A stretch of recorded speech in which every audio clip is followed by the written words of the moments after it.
എന്താണെന്ന് നിങ്ങൾക്ക് ഇപ്പോൾ ഓൾറെഡി പിടിയിട്ടുണ്ടാവില്ല. വേറെ ഒന്നുമല്ല, നല്ല അടിപൊളിയായിട്ടുള്ള പഞ്ഞി പോലെ ഇരിക്കുന്ന അമ്മച്ചിയുടെ ഒരു സ്പെഷ്യൽ ടിപ്പോട് കൂടിയിട്ടുള്ള അരിപ്പൊടി ഉപയോഗിച്ചിട്ടുള്ള വെള്ളയപ്പം.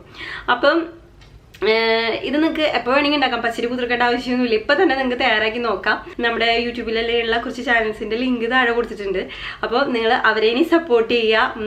ഒപ്പം എന്നിട്ടോ, ഞാനൊരു തുടക്കക്കാരിയാണ്, അപ്പോൾ എന്നെ സപ്പോർട്ട് ചെയ്യുക, ഒപ്പം അവരേനി സപ്പോർട്ട് ചെയ്തോളൂ. അതുപോലെ ഞാൻ സൈഡിൽ വെച്ചേക്കുന്നത് മുട്ടക്കറിയാണ് കേട്ടോ. നമ്മുടെ സ്പെഷ്യൽ കോഴിമുട്ടക്കറിയാണ്. എന്താ പറയുക, തക്കാളി, മല്ലിയില, പിന്നെ ഗരം മസാല ഒന്നുമില്ല. ആ തേങ്ങാപ്പാലില്ല കോഴിമുട്ടയുടെ ഉണ്ണിയൊക്കെ കിടന്ന് അടിപൊളി റെസിപ്പിയാണ്. ആ ചാറിലേക്ക് തേങ്ങാപ്പാലിൻ്റെയും കോഴിമുട്ടയുടെയും ടേസ്റ്റ് മാത്രം ഇറങ്ങിയിട്ടുള്ള ഒരു പ്രത്യേക കറിയാണ്. ചോറിൻ്റെ കൂടെയാണ് ഏറ്റവും ബെസ്റ്റ് കേട്ടോ. അപ്പത്തിൻ്റെ കൂടെ ഇടിയപ്പത്തിൻ്റെ കൂടെ ഒക്കെ പറ്റും, പക്ഷേ ഏറ്റവും ബെസ്റ്റ് ചോറിൻ്റെ കൂടെയാണ്. ഈ നല്ല തണുത്ത ചോറിൽ ഈ കറി ഒഴിച്ചിട്ട് ചൂടാറിയതിന് ശേഷം അപ്പോൾ അടിപൊളി കോമ്പിനേഷനാണ് ആ കറി. അപ്പോൾ അതിനെക്കുറിച്ച് നമുക്ക് അടുത്തത് ഇനി നിങ്ങൾ പറഞ്ഞാലില്ലെങ്കിൽ ഞാൻ ആ വീഡിയോ എന്തായാലും ഇടും, കണ്ടോളൂ, സപ്പോർട്ട് ചെയ്തോളൂ. അതുപോലെ പിന്നെ ഒരു കാര്യം പറയാനാണെങ്കിൽ അപ്പത്തിൻ്റെ മാവുണ്ടല്ലോ, നല്ല പുളിച്ച് വീർത്ത് വന്ന് ബബിൾസൊക്കെ ആയി അപ്പം തന്നെ ഉണ്ടാക്കിക്കോളൂ. അതിങ്ങനെ ഇരുന്ന് പോകരുത്, വീർത്ത് വന്ന ആ മാവ് താഴേക്ക് ഇരുന്ന് പോകരുത്. പിന്നെ വീഡിയോയിൽ എനിക്ക് ഇത്തിരി ലൈറ്റിൻ്റെ ഒരു ഇത്തിരി പ്രശ്നം തോന്നി. അത് ആ മാവ് പുളിച്ച് വന്ന് ഞാൻ കാണിക്കുന്ന നേരത്തൊക്കെ വെളുത്തിട്ടായിരിക്കുന്നത്, എന്താ പറ്റിയെന്ന് എനിക്ക് മനസ്സിലാവണില്ല. അപ്പം ഈ മലയാളം ലൈറ്റൊക്കെ ശ്രദ്ധിക്കാം കേട്ടോ. അപ്പോൾ അതൊക്കെയാണ് പിന്നെ പറയാനുള്ള കാര്യങ്ങൾ. അപ്പം നിങ്ങളെല്ലാവരും വെള്ളയപ്പം എങ്ങനെ ഉണ്ടാക്കാമെന്ന് കണ്ടു നോക്ക്, ഇഷ്ടമാവുമെന്ന് ഞാൻ വിചാരിക്കുന്നു. അപ്പം നമുക്ക് നമ്മുടെ അപ്പം തയ്യാറാക്കാനുള്ള സൂത്രം വേറെ ഒന്നുമല്ല. ഒരു ഇഡ്ഡലി പാത്രം വെച്ച് കൊടുക്കുക, വെള്ളം ഒഴിച്ചിട്ടുണ്ട് പാത്രത്തിൽ, അതിലേക്ക് ഒരു കിണ്ണം വെച്ച് കൊടുക്കുക. എന്നിട്ട് 1 കപ്പ് അരിപ്പൊടിയാണ് നമുക്ക് വേണ്ടത്. 1 കപ്പ് അരിപ്പൊടി ഇതിലോട്ട് ചേർത്ത് കൊടുക്കുക. അപ്പോൾ ഇതിലേക്ക് 1 കപ്പ് അരിപ്പൊടി നമ്മൾ ചേർത്ത് കൊടുത്തു. ഇനി ഇത് മൂടി വെച്ചിട്ട് നമുക്കൊരു 15 മിനിറ്റ് നമുക്കൊന്ന് ആവിയിൽ വേവിച്ചെടുക്കണം. ഇതിൻ്റെ ഉള്ളിൽ ഉപ്പോ വെള്ളമോ ഒന്നും ചേർക്കരുത്. ഇഡ്ഡലി പാത്രത്തിൽ വെള്ളം വെക്കുക, മീതെ വെച്ചിട്ട് ആവി കൊള്ളിച്ചെടുക്കുക പൊടി. ഇതൊന്ന് ചെയ്ത് നോക്ക് നിങ്ങൾ. പേട ടേസ്റ്റ് ആയിരിക്കും അപ്പത്തിന്, പൊടിക്ക് നല്ല മയമായിട്ട് വരും. ഇത് അമ്മച്ചി പറഞ്ഞു തന്നിട്ടുള്ള ഒരു വലിയൊരു ടിപ്പാണ് കേട്ടോ. എനിക്ക് ഇവിടെ വന്നിട്ട് അരിപ്പൊടി വെച്ച് ചെയ്യുമ്പോൾ ഒരിക്കലും റെഡി ആവാറുണ്ടായിരുന്നില്ല. പക്ഷെ ഇങ്ങനെ ചെയ്ത് തുടങ്ങിയപ്പോഴാണ് ഇത് റെഡിയായി വന്നത്. അപ്പം ഇനി ഇതൊരു 15 മിനിറ്റ് ആവിയിലിരിക്കട്ടെ കേട്ടോ. ഒരു മീഡിയം ഫ്ലെയിമിൽ വെച്ചാൽ മതി. ഇപ്പോൾ ഇതൊരു 15 മിനിറ്റ് കഴിഞ്ഞിട്ടുണ്ട്. സ്റ്റവ് ഓഫ് ചെയ്ത് കൊടുക്കുക. കണ്ടോ, പൊടി ഇവിടെ റെഡിയായി വന്നിട്ടുണ്ട്. നേരത്തെ നമ്മൾ ആ കൈ കൊണ്ട് പൊടി തൊടുമ്പം ഇത്ര മിനുസ് ഉണ്ടായിരുന്നില്ല. ഇപ്പൊ തൊട്ട് നോക്കുമ്പോൾ നല്ല മിനുസാണ് പൊടിക്ക്. ഉണ്ട കുത്തിയിട്ടൊന്നുമില്ല കേട്ടോ. അത് ഇനി ഒരു 2 മിനിറ്റ് ഒന്ന് തുറന്നു വയ്ക്കിയതുപോലെ. അത് കഴിഞ്ഞിട്ട് ഈ ചൂടോട് കൂടിയാണ് മിക്സിയിലേക്ക് ഇടരുത്. ഒരു ഇളം ചൂടോട് കൂടി വേണം നമ്മളിത് മിക്സിയിലിട്ട് ഞാൻ അരച്ചെടുക്കാനായിട്ട്. ഒരു 2 മിനിറ്റ് ഇനി ഇരിക്കട്ടെ കേട്ടോ. അപ്പൊ ഈ നല്ല ചൂടൊന്ന് പോയി കിട്ടണം. അപ്പൊ ഇനി നമുക്ക് മാവ് അരച്ചെടുക്കണം. ഞാൻ ഓൾറെഡി ഇതിൽ തേങ്ങ ചേർത്ത് കൊടുത്തു കേട്ടോ. 1 കപ്പ് അരിപ്പൊടിയാണ് നമ്മൾ എടുത്തിട്ടുള്ളത്. അപ്പം 1/2 കപ്പ് വരെ തേങ്ങ ചിരവിയത് മതി. പക്ഷെ ഞാനൊരു 3/4 കപ്പ് ചേർക്കാറുണ്ട് എപ്പോഴും. ഒരു 3/4 കപ്പ് തേങ്ങ ചിരവിയത് ചേർത്ത് കൊടുക്കുക.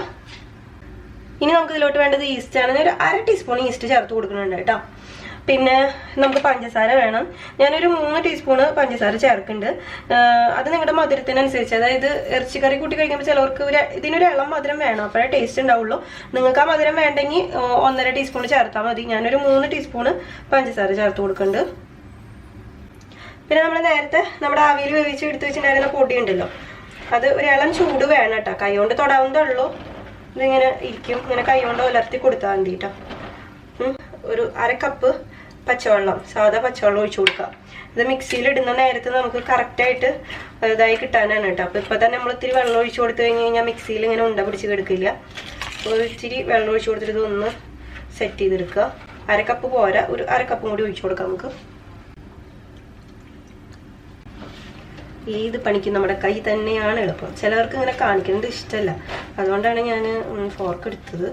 കൈ വെച്ച് തന്നെ നല്ലൊന്ന് കുഴച്ചെടുക്കുക. നമ്മുടെ ഈ കുഴച്ചെടുത്തിട്ടുള്ളത് നമ്മുടെ മിക്സിയുടെ ജാറിലേക്ക് ചേർത്ത് കൊടുക്കുക.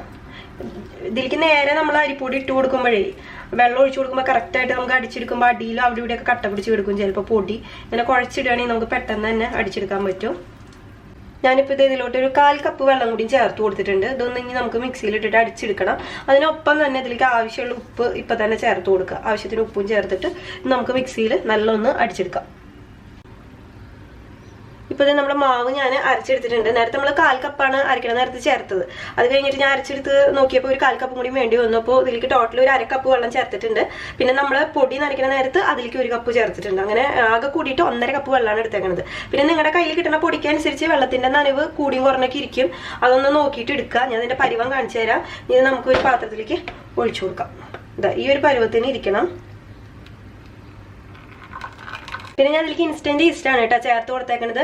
അതാണ് ഞാൻ ഡയറക്റ്റ് ഇതിലേക്ക് തന്നെ ഇട്ടത്. പക്ഷെ നിങ്ങളുടെ കയ്യിൽ ഇൻസ്റ്റന്റ് ഈസ്റ്റ് ഇല്ലെങ്കിൽ മറ്റേ നമ്മുടെ സാധാ മണിമണി പോലത്തെ കുഞ്ഞു കുഞ്ഞു തരിയായിട്ടുള്ള ഈസ്റ്റ് ഉണ്ടല്ലോ, അതാണെങ്കിൽ നിങ്ങൾ അതൊന്ന് വെള്ളത്തിലിട്ട് അതൊന്ന് പുളിച്ച് വരുന്ന നേരത്തെ ആ വീർത്ത് പതിയായിട്ട് വരുമല്ലോ, ആ നേരത്തെ ചേർത്ത് കൊടുക്കാവൂ. അതെങ്ങനെയാന്ന് വെച്ചാൽ ഒരു 1/4 ഗ്ലാസ് ഇളം ചൂടുവെള്ളം, അധികം ചൂടാവരുത്, അപ്പൊ ഈസ്റ്റ് ചത്തുപൂന്ന് പറയാ.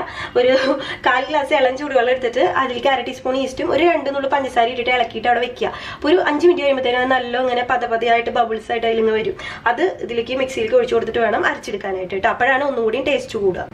ഇനി ഇത് നമുക്ക് അടച്ചിട്ട് ഒരു 5-6 മണിക്കൂർ, 5-6 ചിലപ്പോൾ 7-8 ഒക്കെ എടുക്കും. നല്ല ചൂടാണെങ്കിൽ പെട്ടെന്ന് തന്നെ വീർത്ത് വരും. ഇൻസ്റ്റന്റ് ഈസ്റ്റ് ഒക്കെ ആകുമ്പോൾ അത്രയൊന്നും സമയം വേണ്ട കേട്ടോ, പെട്ടെന്ന് തന്നെ ആവും. അപ്പോൾ ഇത് പുളിച്ചതിന് ശേഷം ഞാൻ നിങ്ങൾക്ക് കാട്ടിത്തരാം. നമ്മുടെ മാവ് നമുക്ക് ഇവിടെ നല്ലോണം പുളിച്ച് കിട്ടിയിട്ടുണ്ട്. നല്ലോണം ഒന്ന് ഇളക്കി യോജിപ്പിക്കുക. അതിന് ശേഷം നമുക്ക് ചുട്ടെടുക്കാം. നല്ലോണം ഒന്ന് ഇളക്കി യോജിപ്പിക്കുക. ഇനി നമുക്ക് ദോശക്കല്ല് ചൂടായി വന്നിട്ടുണ്ട്. നല്ല ചൂട് വേണം കേട്ടോ ദോശക്കല്ല്. ആ നേരത്ത് വേണം ഒഴിച്ചു കൊടുക്കാനായിട്ട്. നല്ല ചൂടുണ്ട്. ഇനി ഇതിലോട്ട് നമുക്കൊരു കയ്യിൽ ഒഴിച്ചു കൊടുക്കാം. ഒഴിക്കുമ്പോൾ ഈ ശേനുള്ള സൗണ്ട് കേൾക്കണം. അപ്പം തന്നെ തീ ഒന്നും കൂടി കൂട്ടി വെച്ച് കൊടുക്കാം. തീ കൂട്ടി വെച്ച് കഴിഞ്ഞാൽ ഇതുപോലെ കുമിളകൾ വരും. അപ്പം തന്നെ ഒരു മൂടി വെച്ചിട്ട് അടച്ചു വെക്കുക കേട്ടോ. നമ്മുടെ ഒരു മിനിറ്റ് ഞാൻ മൂടി വെച്ച് കൊടുത്തിട്ടുണ്ട് കണ്ടോ. ഇനി തീ കുറച്ച് വെക്കാം.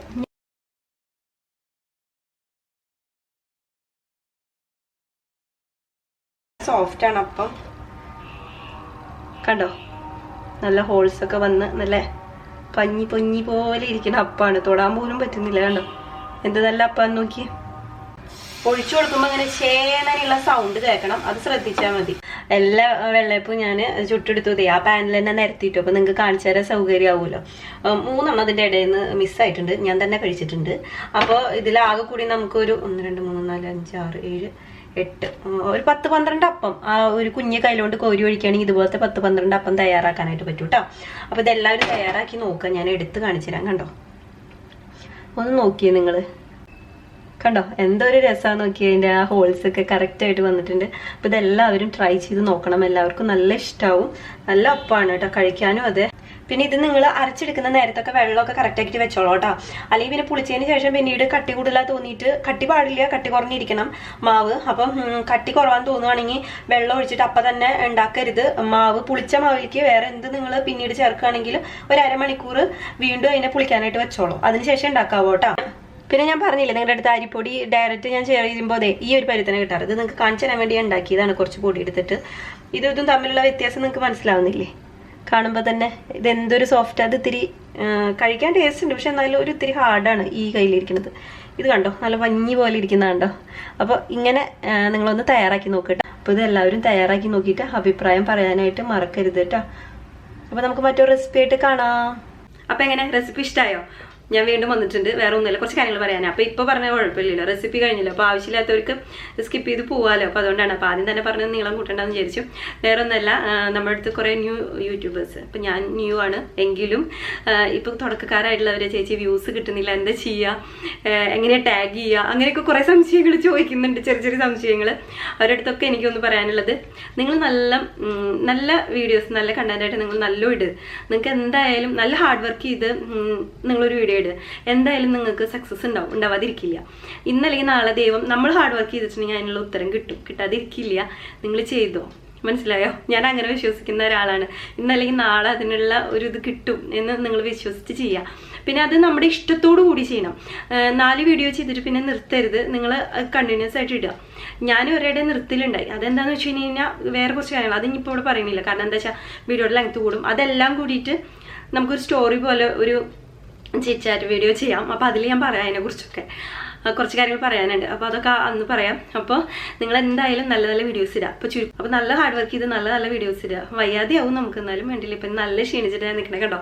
ഇന്ന് മുടിയൊക്കെ പണിയുണ്ടായിരുന്നു, ഒന്നും നല്ല പണിയുണ്ടായിരുന്നു. വേറെ ഒന്നുമല്ല, ഞാൻ വിഷുവിന് പിങ്ക് പാലട ഇടാമെന്ന് വിചാരിച്ചിട്ടുണ്ട്. അപ്പോൾ വേറെ ഒന്നുമല്ല, പായസത്തിൽ ഒരെണ്ണം അതാണ് ഞാൻ ഉദ്ദേശിക്കുന്നത്. പക്ഷേ നമ്മുടെ പാത്രങ്ങളിൽ, തുറന്നു വെച്ച പാത്രത്തിൽ തന്നെ പിങ്ക് കളറിൽ നമുക്ക് പാലട തയ്യാറാക്കി എടുക്കാം. അപ്പോൾ അതിനൊരു ടിപ്പ് മതി. അപ്പോൾ നമുക്ക് ഇഷ്ടം പോലെ പായസം എത്ര വേണമെങ്കിലും പിങ്ക് കളറിൽ തയ്യാറാക്കാം. അപ്പോൾ ആ ടിപ്പ് വേറൊരു പാത്രത്തിലാണ് ആ ടിപ്പിനെ ചെയ്യേണ്ടത്. അപ്പോൾ ആ ടിപ്പ് ചില്ലുകുപ്പിയിൽ ചെയ്താൽ ശരിയാവോ, ഞാൻ ഉപയോഗിക്കുന്ന പാത്രം ആവണമെന്നില്ലല്ലോ നിങ്ങളുടെ കയ്യിലുള്ളത് പാത്രം. ഞാൻ ഇപ്പം അതിനെക്കുറിച്ച് കൂടുതൽ പറഞ്ഞാൽ ടിപ്പിൻ്റെ കയ്യിൽ നിന്ന് പോകും, അതുകൊണ്ടാണ് ഞാൻ അങ്ങനെ കിടന്ന് ഉരുണ്ട് കളിക്കുന്നത്. അപ്പോൾ ആ ഒരു ടിപ്പ് ഞാൻ 3 തരം പാത്രങ്ങളിൽ ചെയ്ത് നോക്കി, സ്റ്റീലിൻ്റെയിൽ, കുപ്പിയുടെയിൽ, പിന്നെ അതുപോലെ പ്ലാസ്റ്റിക്കിൻ്റെ 3 എണ്ണത്തിൽ ഞാൻ ചെയ്ത് നോക്കിയ ടിപ്പ്. എന്നിട്ട് അപ്പോഴല്ലേ നിങ്ങളോട് എനിക്ക് പറഞ്ഞുതരാൻ പറ്റുള്ളൂ. അപ്പോൾ ചിലവർ പറയും സഞ്ചരിക്കാൻ പറ്റാത്ത വഴികളിലൂടെയാണ് ഇപ്പോൾ സഞ്ചരിക്കണേന്നൊക്കെ പറഞ്ഞ് കുറേ കളിയാക്കലുകളൊക്കെ വരട്ടെ, നമ്മൾ നല്ല ഹാർഡ് വർക്ക് ചെയ്യാം, നമുക്ക് എപ്പോഴെങ്കിലും ഉത്തരം കിട്ടും, ഒരു പേടിയും പേടിക്കേണ്ട. ഈ ഒരു കാര്യത്തിൽ നിന്നല്ല, നിങ്ങൾ ഏത് കാര്യത്തിലാണെങ്കിലും നല്ല കഷ്ടപ്പെട്ടാൽ അതിനുള്ള ഉത്തരം കിട്ടിയിരിക്കും, ഉറപ്പാണ് കേട്ടോ, വിഷമിക്കൊന്നും വേണ്ട ആരും. അപ്പോൾ നമുക്ക് അടുത്ത വീഡിയോയിൽ കാണാം.